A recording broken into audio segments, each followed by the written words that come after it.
And also in last video, we saw how can we derive different URLs of Indeed.com based on city and state combination. Now in this video, we are going to see how can we extract required information using same URLs. Now for testing purpose, I really don't need these many URLs. There are 100 plus URLs right now. So I will add a filter and restrict them into a single URL. So I will add filter on city name equal to, let's say, okay, New York.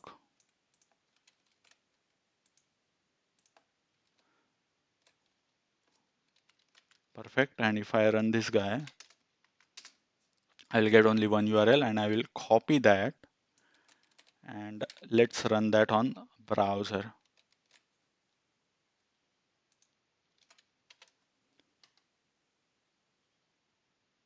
Okay, it works perfectly fine. Now what we are interested in on this URL, we are looking for a job title, company name, job location, and how many days prior it got posted.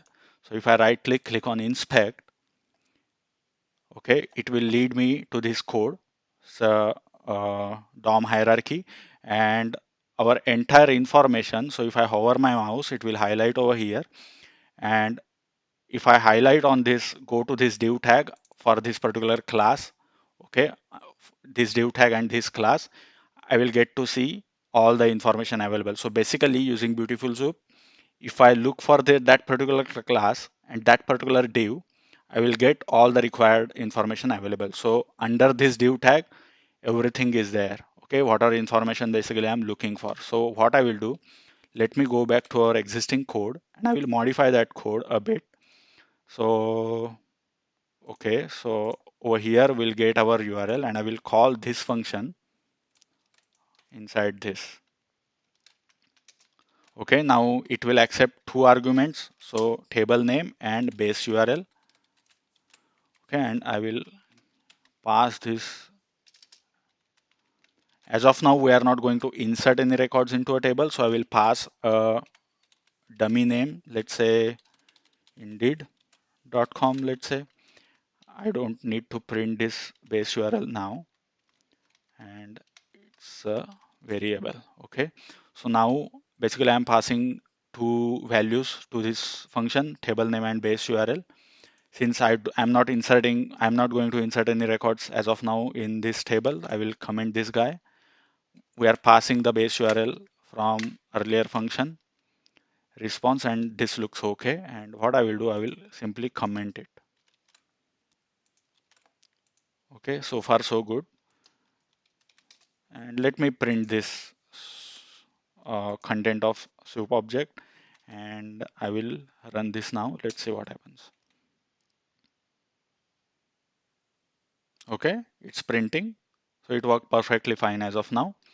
Now, as I said, we are looking for this particular class and this div tag.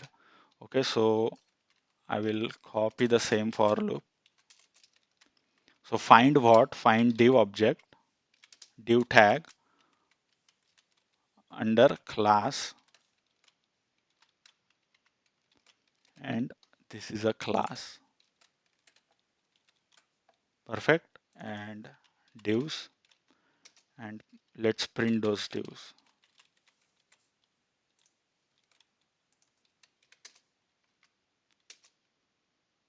Okay, I should have stopped it. I should comment this guy.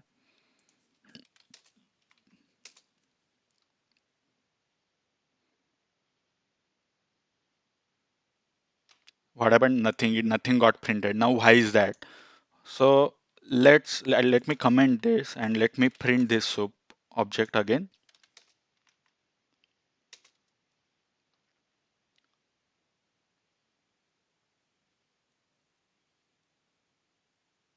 Okay, and let me copy the content of it. So what I will do, I will scroll up. Now it's filling all the console.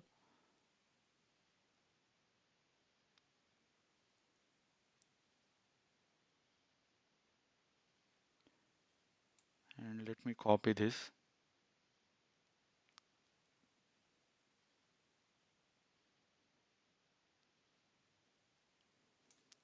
copy it and let me put that in a notepad plus plus, change the language to HTML.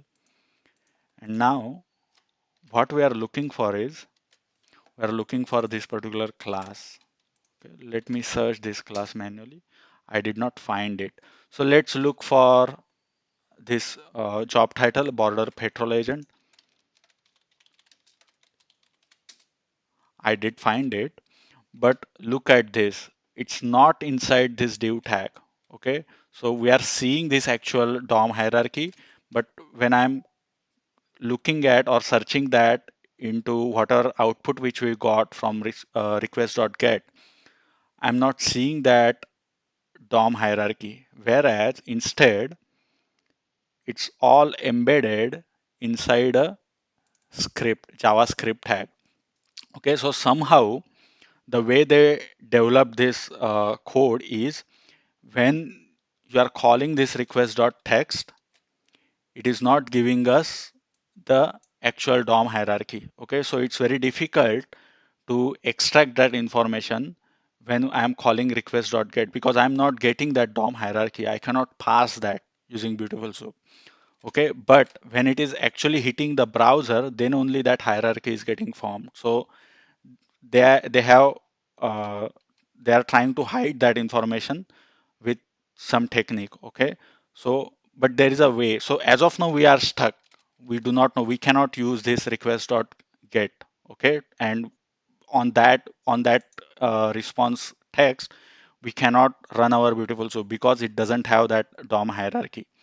So but there is another way. So we cannot definitely go with response.get or request.get, but what we can do is there is something called Splinter.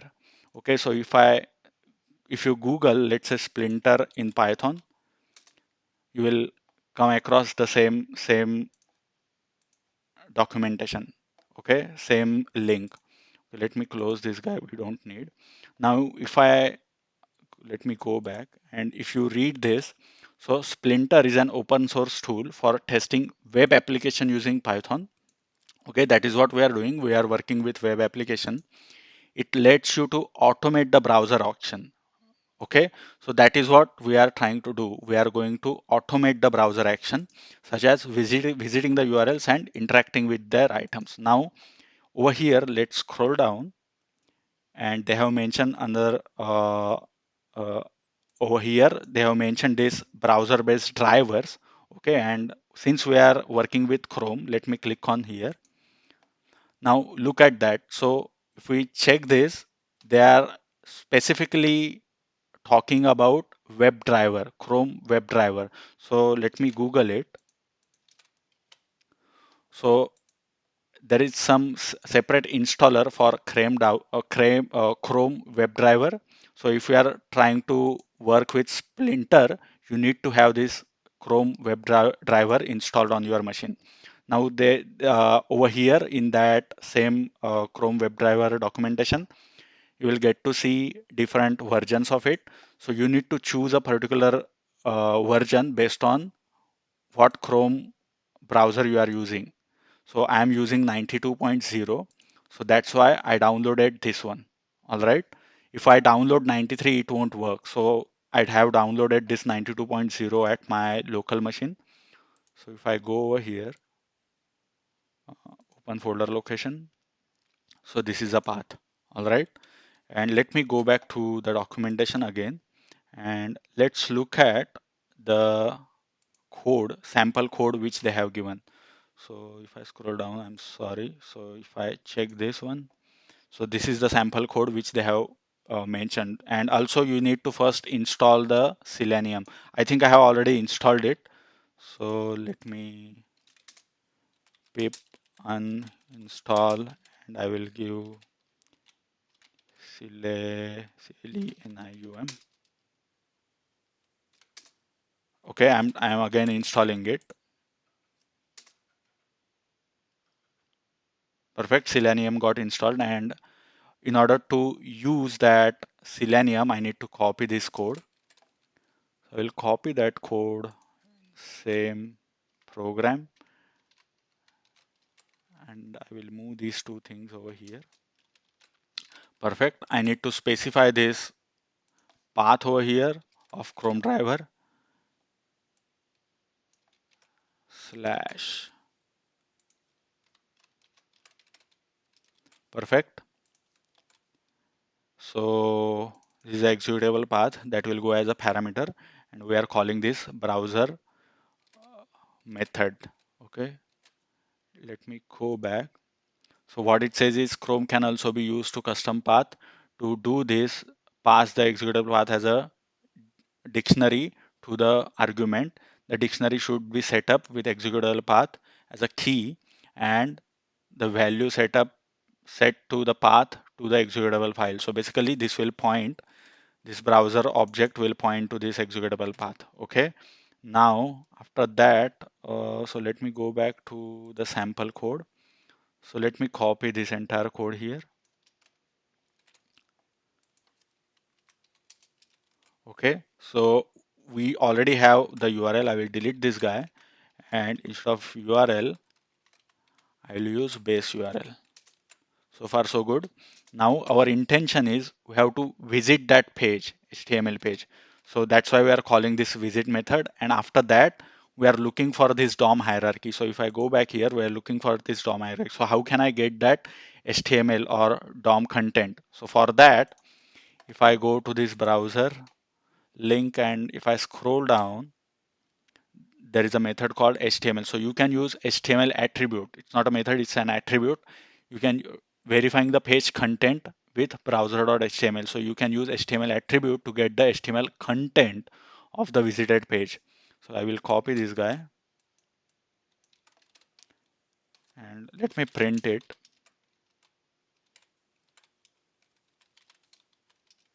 Perfect. And as of now, I will comment all this. So basically what we are doing is using Splinter, we are visiting that base URL and we are printing the HTML content of it. So let me check if it is running first of all. Okay, we visited that page and it should print the content, HTML content of it. Perfect, it's getting printed and browser got close. Okay, now so far so good. Now let me uncomment this guy. Oops, sorry. Okay, and we do not need a response or request.get. Instead, I will use this guy over here. Beautiful soup, html.parser, print soup. Let's check if this is working.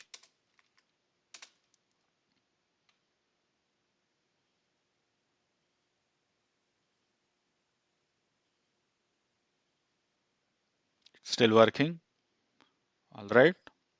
And now I will comment this guy and let's uncomment this code which we are working on. So let's see now if it could find this particular class which we are looking for.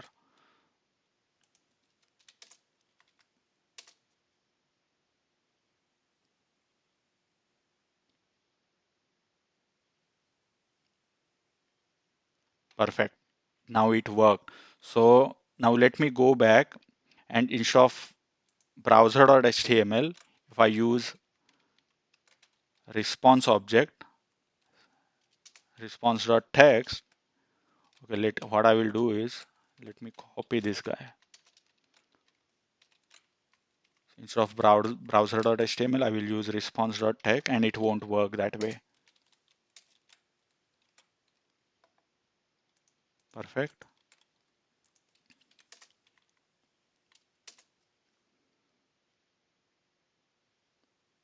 This doesn't matter, it will execute, but we are not passing that browser.text to Beautiful Soup. See, nothing got printed. All right. Why is that? Because that code won't work with request.get. Somehow they have embedded or encoded that stuff. The DOM content is not or will not visible unless and until you visit that HTML page, unless and until it gets rendered on web page. So that's why we have to go with the Selenium. All right. So now let me uncomment this part again. Oh, sorry, yeah, perfect.